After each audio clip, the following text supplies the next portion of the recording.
Hello and welcome back to TNWKS, the Now We Know Show, the show where we discuss a topic of interest and by the end we will have learned something new and hopefully you will too. I'm Zach. And I'm Buzz. And yes, we clung hold of the wreckage of 2023. Oh, no, you tell me about it. We've made it into 2024. Celebration time, come on. Do. And it's time to do another one of our legendary podcasts. Yes, and the first one of the year is all about prepping. Prepping! For 2024. No way!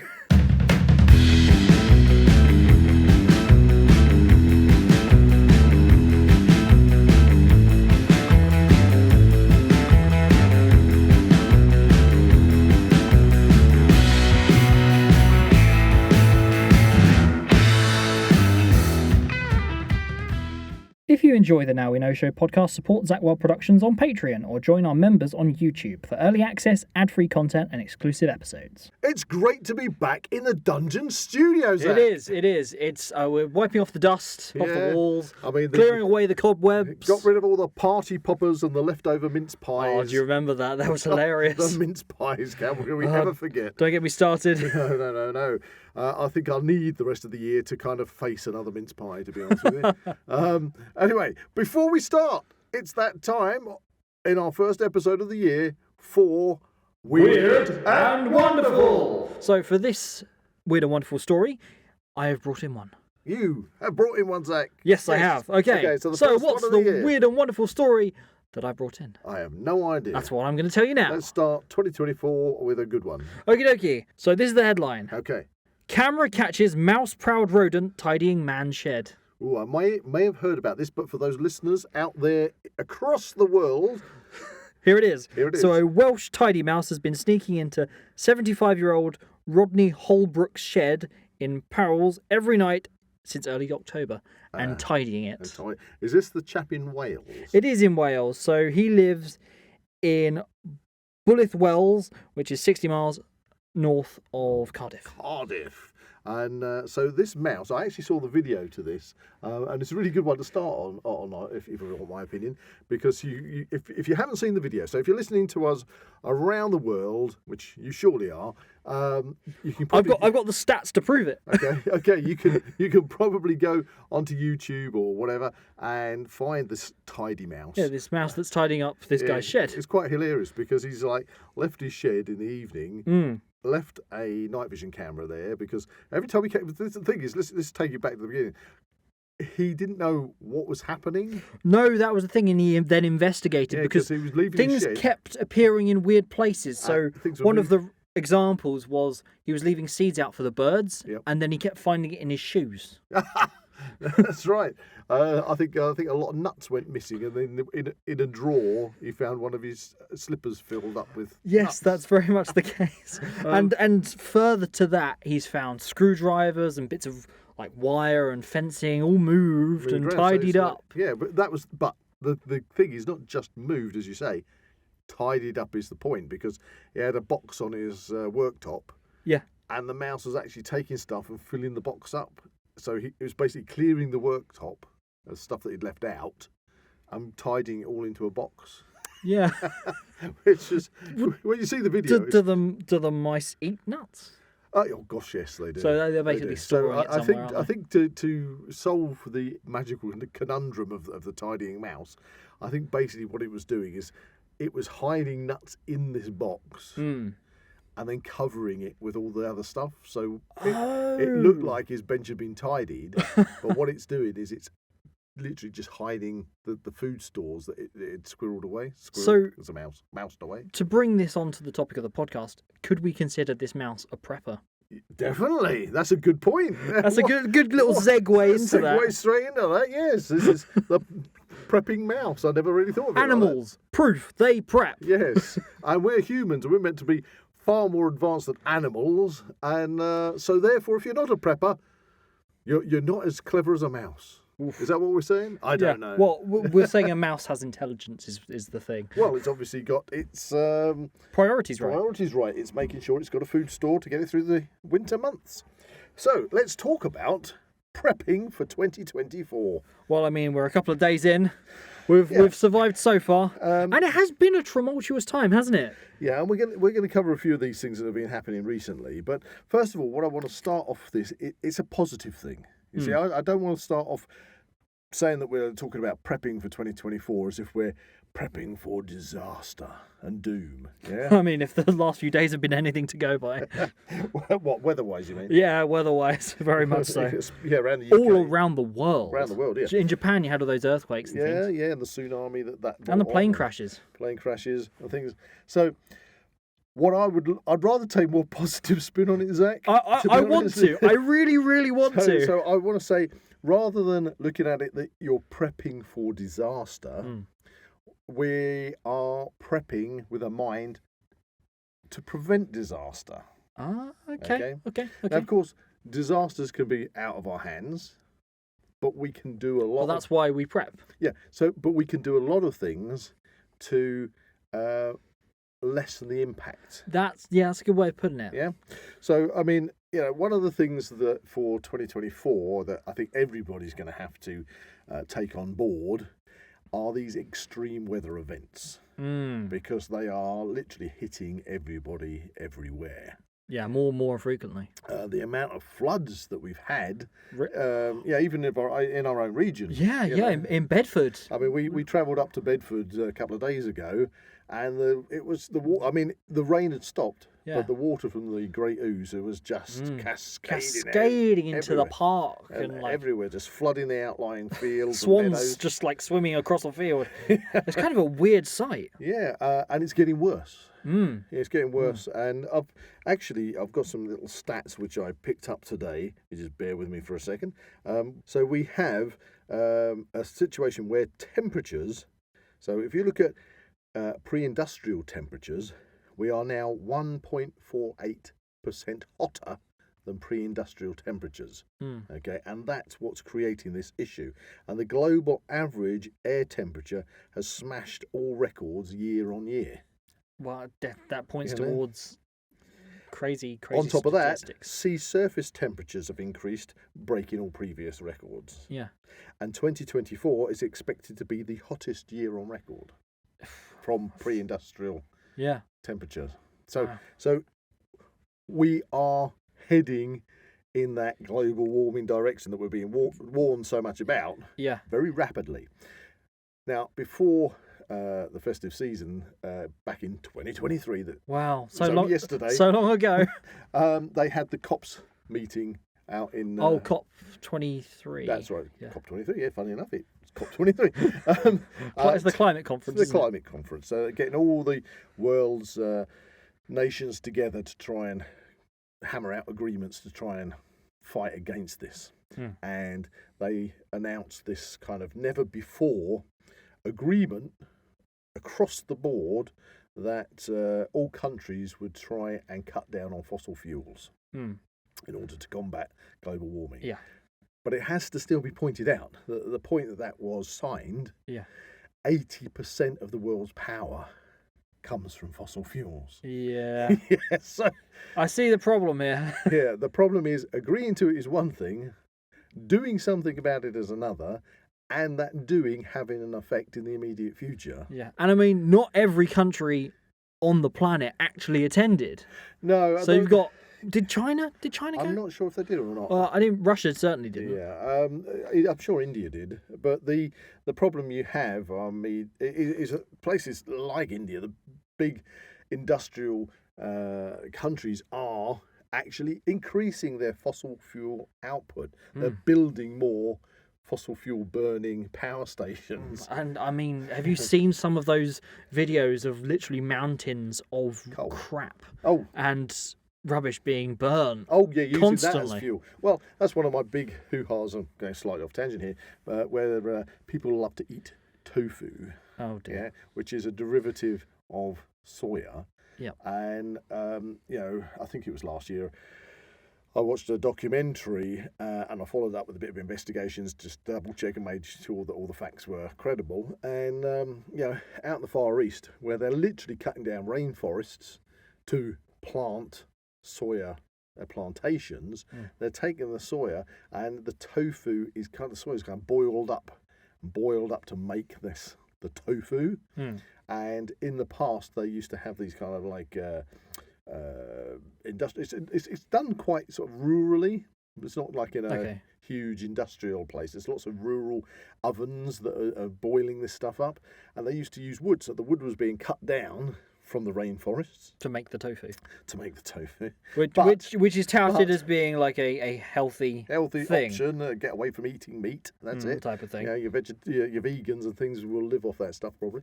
But the point, and I'm not knocking that at all.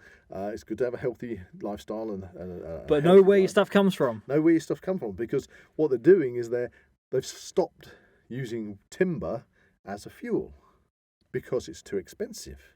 So what they're doing is they're burning all the plastic refuse that is getting exported from Western countries and dumped over in these. I mean, that's a problem unto itself. And they're literally burning plastic to make the tofu, and the local and surrounding areas, the villages, are getting polluted with all this. Doesn't that sound a bit counterintuitive to me? No, so don't. Isn't that like blissful ignorance on the part of the people the who actually tofu consuming production is kind of like going out here. But anyway, we're kind of getting off the track of Now You Know show. Now we know how you make tofu, and it's not necessarily environmentally friendly. Exactly.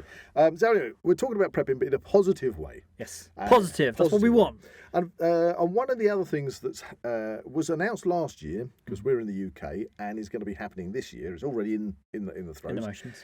Is the government and okay, we're in election year as well. Remember, I mean, we've got the political side of things is literally. I think there's elections all up in the air. Elections all over the world. I think obviously you've got US election. I think there was an official count that it's like one of the biggest years for elections, politics ever. But saying that, whoever ends up being the party politic, the party in control, the civil servants and the government continues to, like a huge machine, always it's turning over behind the scenes. It doesn't really matter. Well, it does matter, I suppose, to a certain extent, which party's in charge, but things are continually in the motions.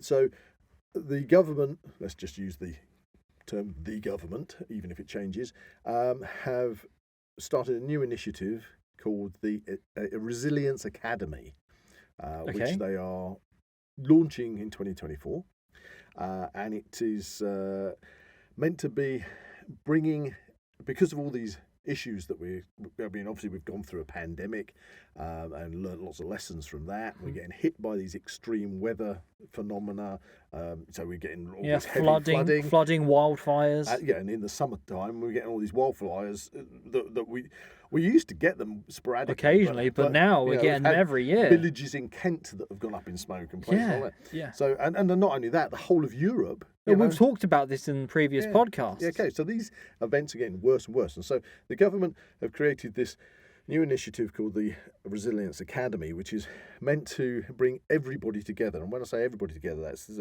government departments, it's all the emergency services, local businesses, local councils and local authorities, right down to the individual citizen, right, in order to be part of this framework for, it's called resilience, but if you can punch it up on the official UK government's website and punch up the Resilience Academy, and lots to read through there, and it will tell you about how they want people to be in a state of preparedness.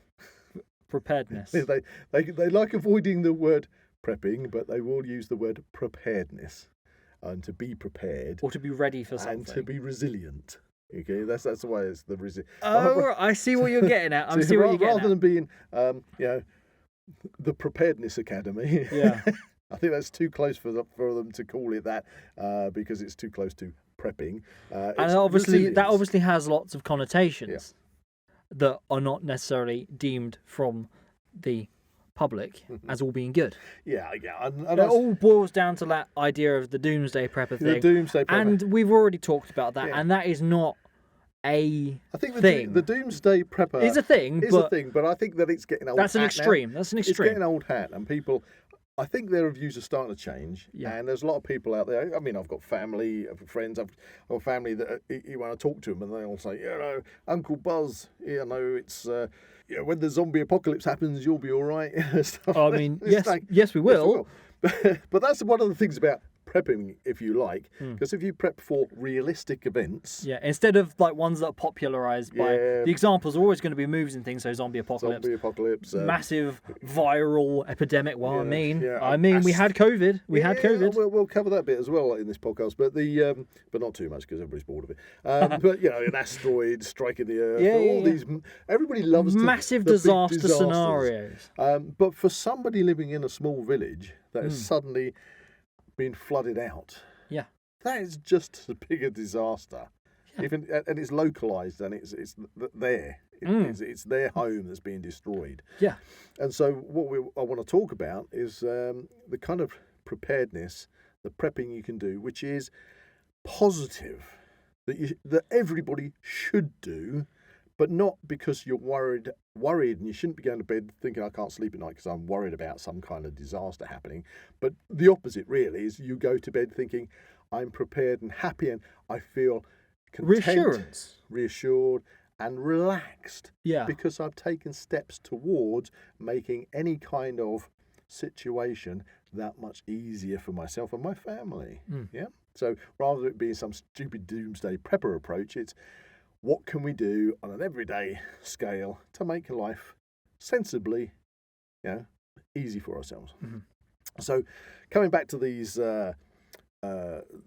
flash floods, these things with these extreme weather. I think actually on that point that we've actually come off very lightly. Yeah. Luckily, I mean, around us.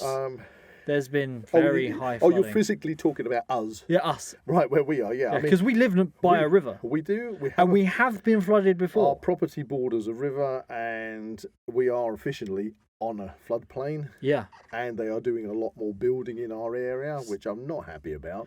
But they've dug out extra overflow things to kind of offset that. Reservoirs and things to try and offset that. So hopefully, that will make an improvement. Now, I've got my fingers crossed on what I'm going to say now. As we already mentioned earlier in the podcast, Bedford's been flooded out. Lots of areas around here are flooded at the moment, but we haven't been. Yeah, which is kind of weird. We haven't been. We've actually, I'd expected to have had at least part of our property completely sodden. Yeah. When you're just walking in, it's just sodden. But that hasn't happened. So I'm kind of wondering at the moment, because the building hasn't started, but they have put in these extra reservoirs, that they've been taking an excess load of water off the runoff. Yeah, so proof is in the pudding almost. Almost, and I've got my fingers crossed here, because they haven't, I've got to say this here, they haven't started the building.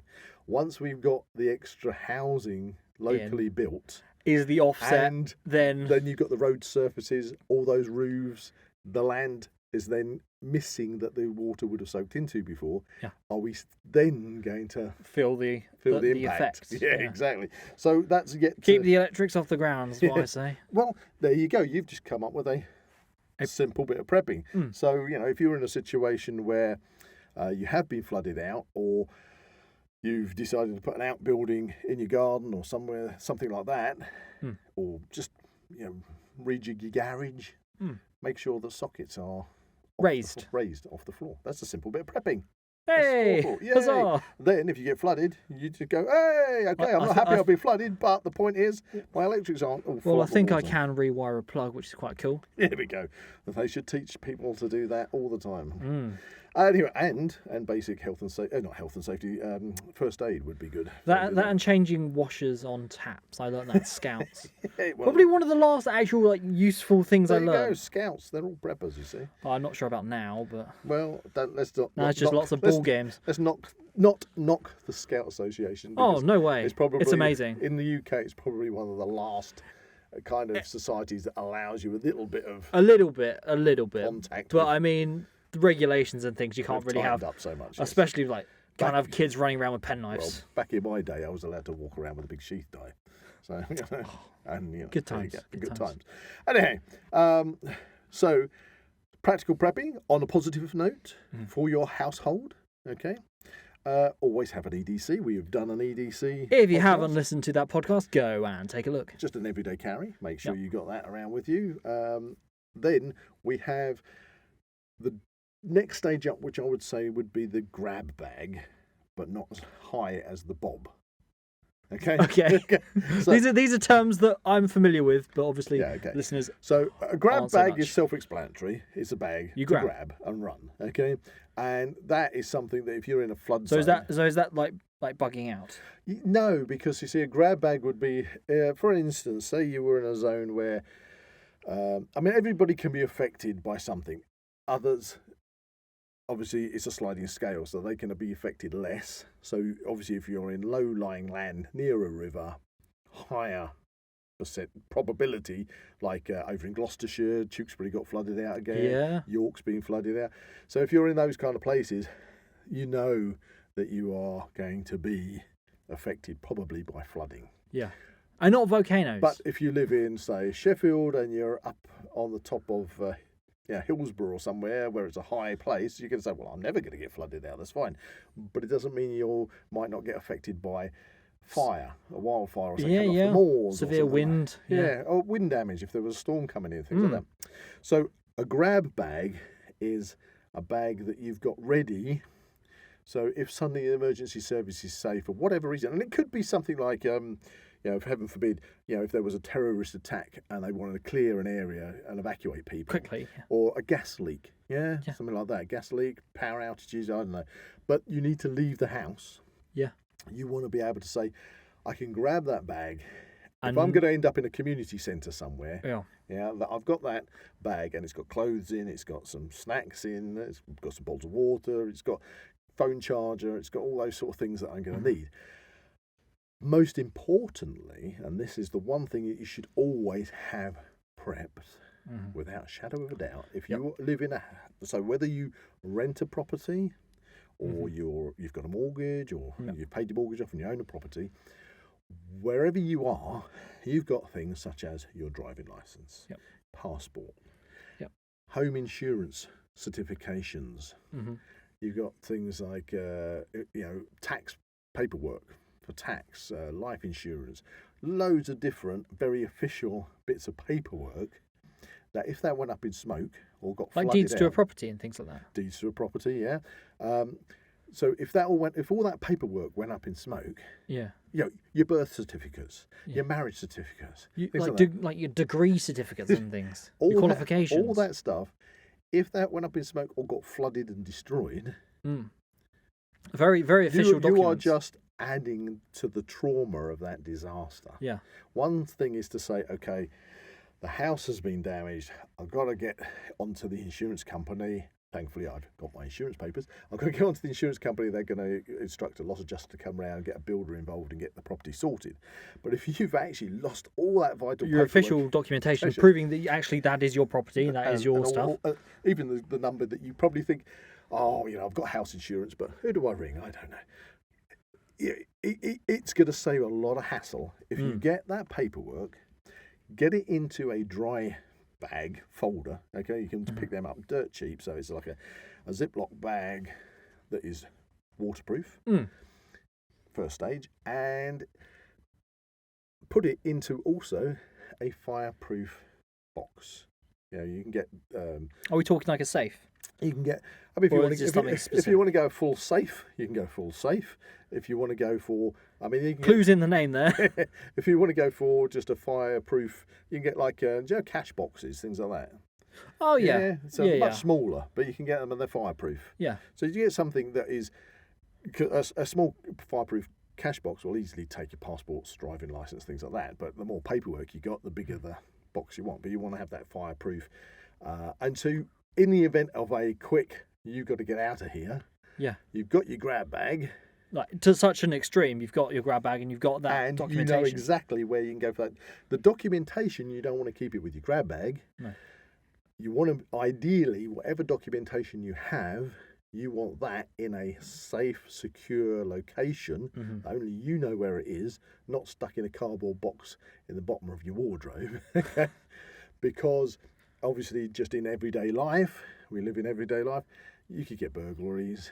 You don't want all that important stuff being stolen. Or just literally destroyed. Or destroyed, So make sure it's secure, but make sure that it's all together. It's protected against fire and water and theft, and you can grab it and chuck it in your bag and be out in literally no time at all. And then when the situation is over, to a stage where you don't really have to think about, where's that? Oh, you God. know. Can you imagine? I've got to reapply for my driving licence. Yeah. I've got to reapply for my passport. I need my birth certificate's gone up in smoke. Yeah, you've got to prove your identity for whatever reason. No, you just don't want to go there. No. You don't want to go there. And a simple prep, as I've described, even if you haven't got a safe box to put it in, but you have got that waterproof bag to put it in, and you know where it is, and you've got it stashed away somewhere, only you know where it is, but you can grab it quick and get out. I mean, the idea of having it in a fireproof box is simply because if something happened to your property when you weren't there, or something, then you'd know that you hopefully secured it well enough to survive. Or if it was something that was like a disaster or whatever, you could go back when it's past. Yeah, and hopefully there it is still intact. You don't want the headache of those important bits of paperwork being lost. No. That's a positive prep for 2024. A very simple one. Grab bag and that. Now, you mentioned about what the difference between a grab bag and a bob. People are out there maybe scratching their heads. I know a lot of the people that are listening to us will already know what a bob is. Yeah. And we will do a full podcast on a bob. A bob is a bug out bag. So it's an abbreviation. We covered this in the EDC. Yeah, we covered it briefly, but we haven't actually done a specific bob podcast. So a bob is slightly different from a grab bag. So a bob is maybe, if you can imagine, probably the best thing you can imagine is a good old backpack rucksack. Right. You've got some clothes in there. You've probably got pretty much what you've got in your grab bag, but more.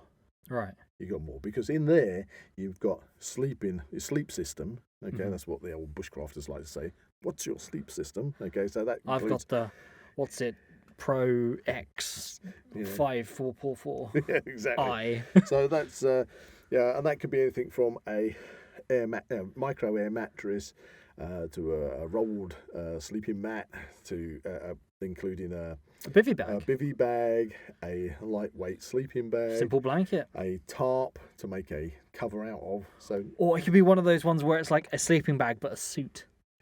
Yeah, you could do that, Zach. You could do that, but or are you going to be wearing that all of the time? No, but the problem is, again, it's storage space. Okay. You want to go fast and light. So in your bug out bag, that would be designed for severe emergencies. Say you live out in the countryside somewhere, emergency services maybe aren't there to immediately be there to give you a hand to help you out.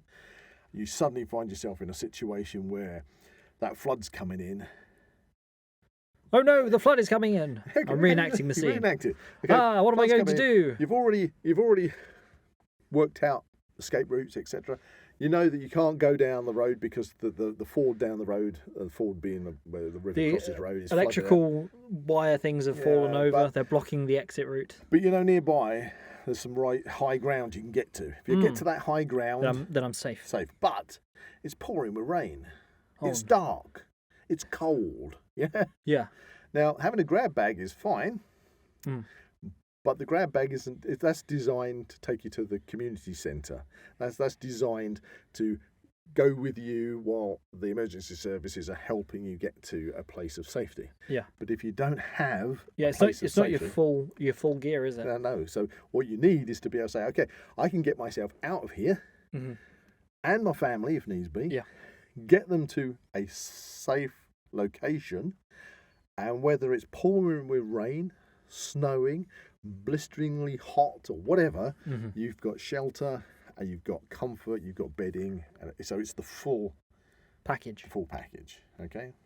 Yes, talking about prepping, if you want to take that stage further, then if you're going to go down the extreme routes of prepping where you're saying, you've got civil unrest etc. Rioting. Rioting in the streets. And Well, mate, it could be like the whole petrol and toilet roll scenario we had a few years ago. Yeah, I mean, there's been rioting many times over the years in London. I mean, there's been rioting like not too long ago, actually. But I don't want to get anybody's. I don't want to Feathers ruffled. Yeah, feathers ruffled, and we try and keep it realistic, because if you've got that bug out bag sorted, then of course, if you're in that extreme situation, which we might be kind of joking about a little bit in the UK where we're talking here in the studio, but there's plenty of places in the world that rioting. I mean, think if you're in Palestine at the moment, if you had a bug out bag with your family and you've got all this stuff, you can get out, and you know that when you get out from that disaster area and you're into some kind of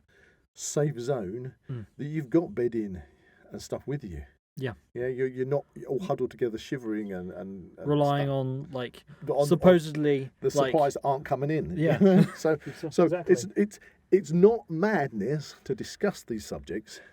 Yes, you might live in a very comfortable country like the UK, but there's plenty of places you just where the norm here is very much not the norm. Not the norm somewhere else. And what we're talking about is a very everyday practical prep. Yeah.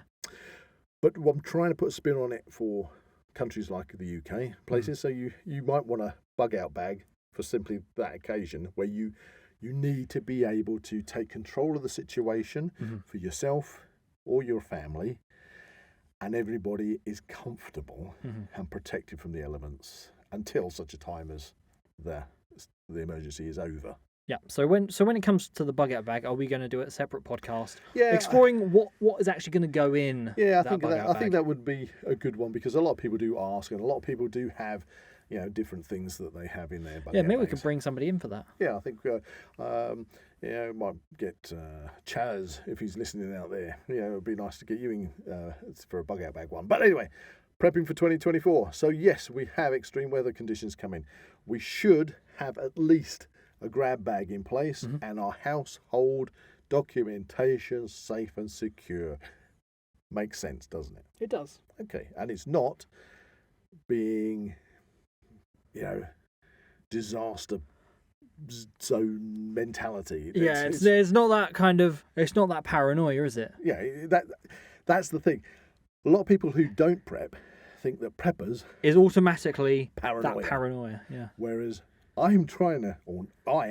are trying to get across that prepping is actually a practical thing that makes you sleep well at night. Yeah, it's a thing to be normalised. It should be normalised, and I think that's where the government initiative for the Resilience Academy is trying to do exactly that. It's trying to normalise it right down to street level, to actual individual households, to make sure that each individual household, depending on where they live, has at least some degree of resilience and preparedness for against these kind of situations. Now, when it came to, and you did mention about the pandemic, I saw Chaz over the festive period, and the question came up about who predicted the pandemic, and he quite rightfully stuck his hand up and said, I did, and it's because pandemics happen, and not necessarily pandemics as in worldwide. Throughout the ages, we've had things like plagues and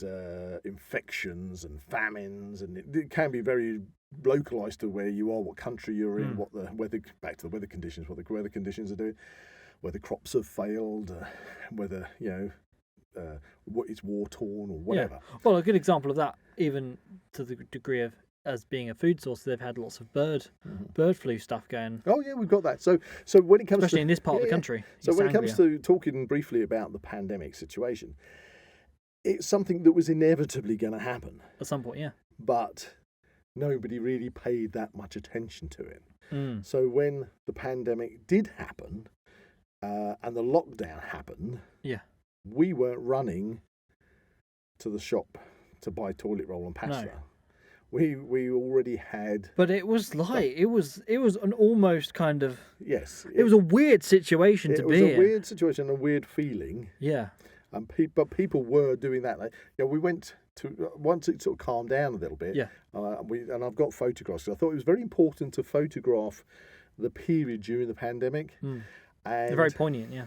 going to supermarkets where literally the whole aisles were cleared. Yeah. I've got a photograph, which is quite funny. Whole aisle cleared.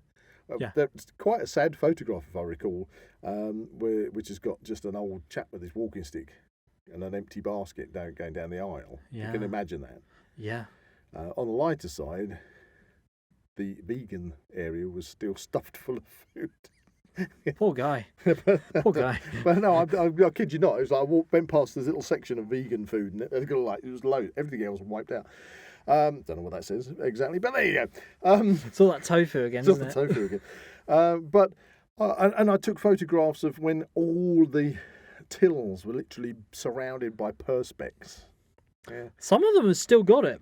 Some of them have still got it, and some of them, like places like Garages. I know. I think petrol stations can be forgiven for that because it's kind of they were forcibly had to put that in for the pandemic, but it's also become a bit more of added security for the staff behind the counter. Yeah. So that's probably why they've left it.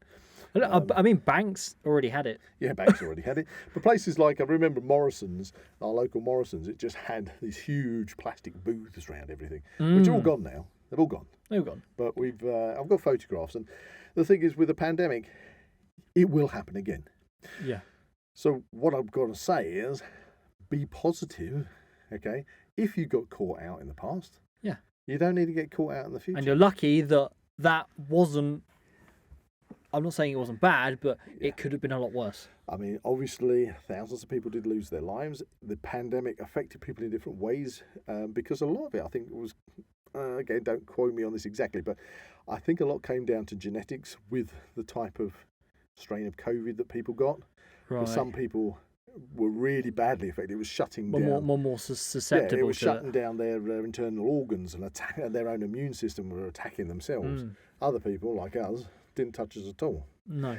But that's not to say that something in the future could be a lot worse. Now, I say a lot worse because anything that is milder or lower than what we experienced in the COVID pandemic probably wouldn't even get notched up as a pandemic. I mean, the common cold or whatever, seasonal flu. Yeah, it's seasonal flu. They'll monitor things like swine flu, which is another one. You mentioned the bird flu. Yeah. But you've got swine flu.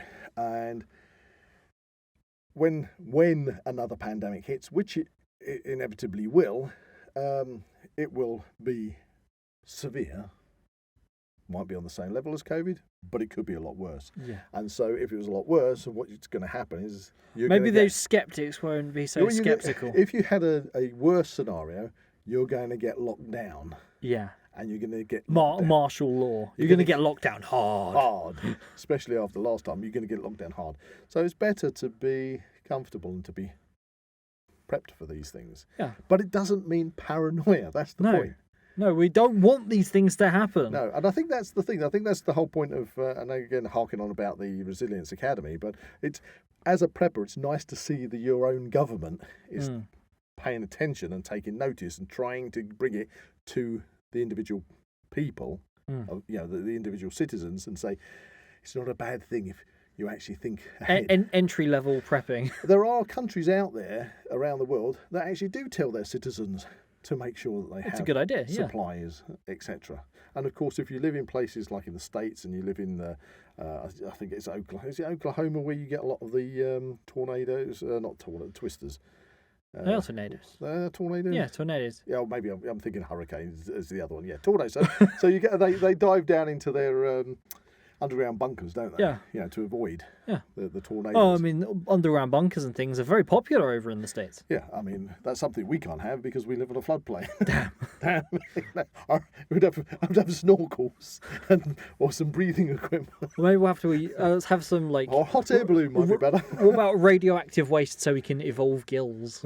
I don't want to do that. Maybe a dirigible, so instead of going down, we go up. We can be sky people. Sky people, that's it.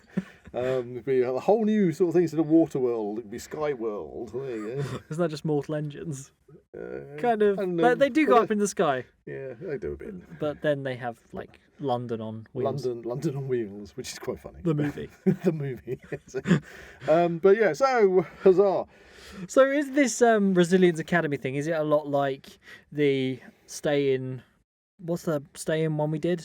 Yeah, the go in, stay in, tune in. That's it. It's funny you should bring that one up, actually, because as we reported in our podcast on that initiative, it was at a big flaw.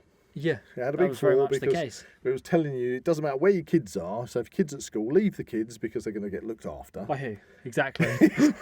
And they said, no. And it says it on the official local authority websites. And I'm not going to go into Plural. I'm not going to go into because I checked it all over the UK. And you're not going to have to go into big discussion about it because you can go and listen to the actual podcast. Please do. However, I was at a flooding seminar for our local area before Christmas, and lo and behold, the two safety officials from our local government, county council, were there who run that scheme. Do they? Yes, they're the two people that were in charge of it. And I pointed out this flaw, and they actually didn't know anything about it.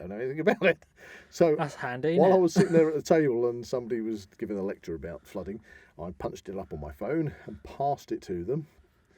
I think they were quite astonished at reading this. Your children will be cared for. Yeah. And I also told them that I'd spoken to several different school teachers and heads of schools, and they knew nothing about it and have no plan in place to look after anybody's kids. Or supplies. Or supplies or anything. Anyway, after the seminar, they actually came over and thanked me for pointing this out to them. Maybe we're making waves on that point.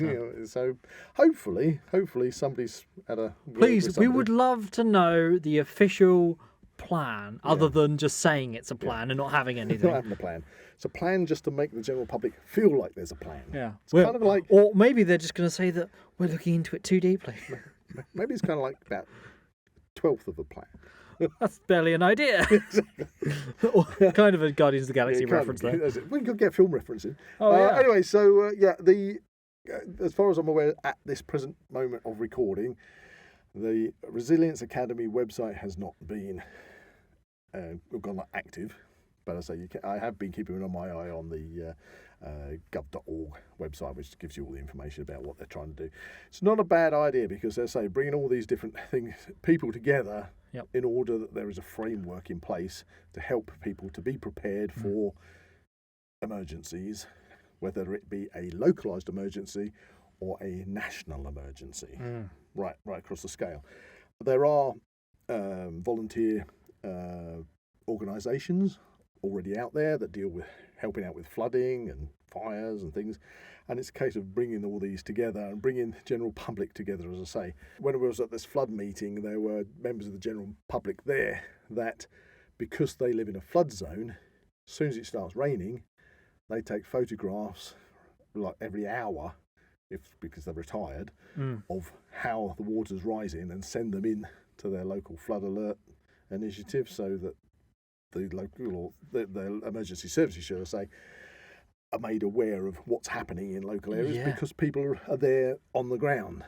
Because the emergency services haven't got enough people to spread around just to keep an eye on what may suddenly turn into a major disaster. Yeah, it's all kind of all right being helpless, but actually having that ability to help with the actual help operation actually is quite good. When we talk about an extreme survival situation, an extreme situation to be prepared for, that maybe more towards down the lines of your doomsday preppers.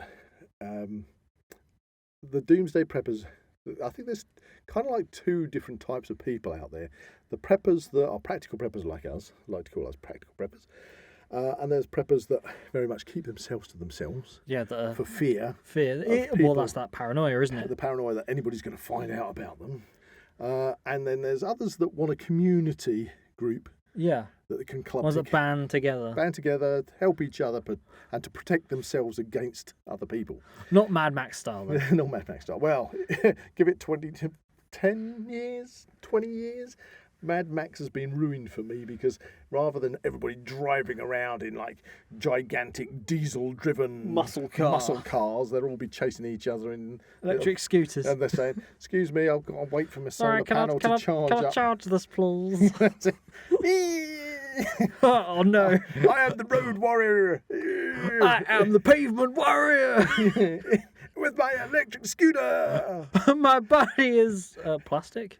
My body is plastic. My blood is electric. Electric. No, it's not. It's just normal blood. No, it's just regular blood. Just regular blood. Yeah, so it's quite funny. But talking about that, a good film to watch is Threads. Oh, okay. Yeah. So if anybody's not seen Threads, the reason I mention that is because a lot of preppers out there think that if there is a major disaster that is going to cause catastrophe of almost apocalyptic proportions, that if there is civil unrest, etc., that it's all going to be the law of the wasteland. It won't happen like that immediately. Yeah, because it's got to get to that. The local authorities, and with having an initiative like the Resilience Academy, the local authorities kick in with the emergency services, with the local businesses, to have a network, and they have a network of citizens as well. Yeah. To oversee food distribution, water distribution, clothes, It's that network of the world we live in at the moment still exists. Yeah. You're not going to get to that Mad Max type world until overnight, until all that has collapsed. So if you think you're going to suddenly go rogue the day after, and be walking up and down the high street with your crossbow, fending people off for a tin of beans at the local corner shop, well, you might find that you've got a network of things. I'd be a bit older before that. A network of things, local government and everything. But again, going back to Threads, it's the kind of a kind of almost imposed, already set up kind of network of things. Yeah, and even in Survivors almost as well. That was set up that was a 70s film, wasn't it? Or was it 80s? Oh, I'm not sure. Could have been on the cusp. Yeah, it's around there. I can't remember if Threads came. I think Threads was 70s. Did it come before Where the Wind Blows? Oh, that's that animated one, isn't it? But that's scary as well. That was when we were living through the nuclear threat.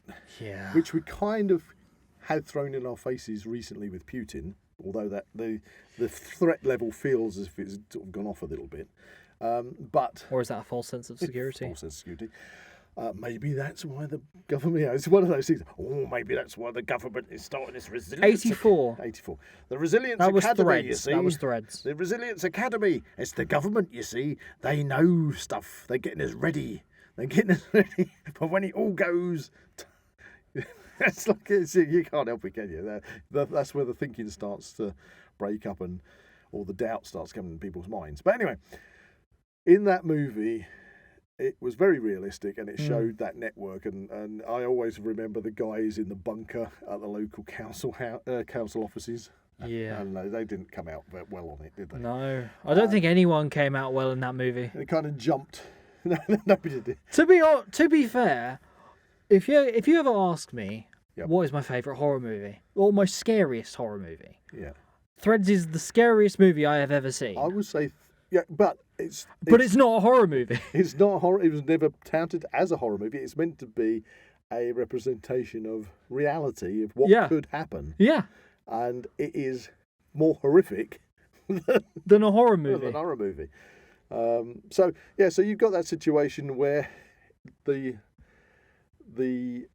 that be in charge, let's say, will still want to keep everything as under control as possible. Yeah, for as long as possible. And the best thing you can do in any situation is to at least have some control yourself. Not to be reliant upon that. As soon as you are reliant on everybody else, I need somebody else. You're then expendable. I need somebody else to give me a blanket because I'm freezing. I need somebody else to give me some dry clothes because I'm cold and wet. We do I need some food. We do live in a society that is all well and good for giving people and helping support people. But what happens if that changes? Yeah. Well, that's another part of this initiative, which I know I keep harking on about it, but it's because it's the beginning of 2024, and I'm really surprised. It's really nice to see government officials actually try to normalise prepping. Yeah. And part of that was to say that if you do have people within your community that are, say, disabled, elderly, things like that, to make sure that you kind of focus, figure those individuals into your prepping. Not that you have to prep for them, but part of prepping is you make sure you go over and help them out. As well, yeah. You know, if there's a flood coming in, you get that 87-year-old out of their house. Yeah. You know, They may not be part of your family, but it's good to do. it's good to just widen your Eyes. Yeah, well, I'd say, yeah, sort of if you've got like a spider's web around, Yeah. you're in the middle of the spider's web, Mm. just to identify if anybody in your local community could do with a hand. Yeah. Unless you're the kind of person that Mad Max style. he just wants to lock all the doors, board everything up, and it's me and me alone. The Lord Humongous. The Lord Humongous in my little studded Jockstrap. jockstrap and hockey mask. Hockey mask.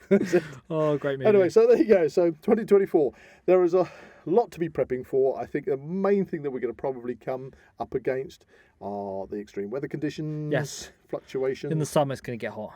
As That's actually going to be fun to actually revisit this podcast. Yeah, and at this time of recording, we're expecting the wind to swing round from the north next week, and we could potentially be having some snow coming in. We did have a couple of flakes. We had a couple of days ago. flakes. But if we do get snow coming in over the next week, Yeah. mayhem and chaos.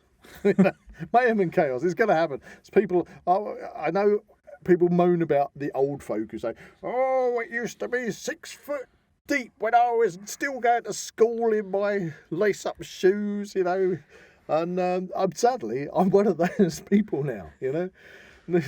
Knocking on the doors of 60, Yeah. I do remember going to school in snowdrifts, and the heating at school had packed up, but we just sat there with our coats on and got on with our school. Because you had to. Because you had to. You didn't get a choice. Didn't get a You didn't choice. get counselling for it. You just had to do had it. to do it.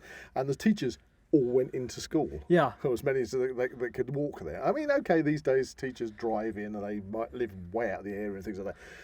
I'm not going to get into that big thing, but No. what I'm just saying is people are so unused to winter weather in the UK, Yeah. in the south in UK. Mm. They get a centimetre of snow and there's crashes and everything It's is the end of the the end of world. the world. So, guys, finishing off on that, prep for snow. Prep for snow. Prep for snow and prep for a very hot summer, potentially. Jock straps not included. Choke straps and hockey masks not included. So that brings us on to that point in the podcast where we choose the subject for our next exclusive episode. Hey, we need the hat of mystery. I can see it. Oh, there's... Oh, did something fall out? Yeah, it fell out. Okay, there. I'm going to chuck it back in the hat. There you go. Oh, do I get to pick? You get to pick. Oh, You get to listeners, pick. this is I exciting. mean, I can pass the hat of mystery to you. I'm if you going want to be me to the pick. first one of the year. First one of the year. There's not that many in there, Yeah, actually. No. So it's Once going to be we run interesting out to see. of these, we'll I have can to... top them up with all the recent Right. episodes that we've been Right, doing. I've got it. I've got one. Yep. Okay, Okay. what is it? See if you can guess it. Oh, this is going back a bit. Episode 2. 2? What episode are we on now? Oh, crikey. This is 82. 82. So 80 Episodes episodes ago. we were doing Japanese snacks. Japanese. God, your memory. Japanese snacks. We've got to do a special episode on Japanese snacks. It's because I see the thumbnail for it all the time.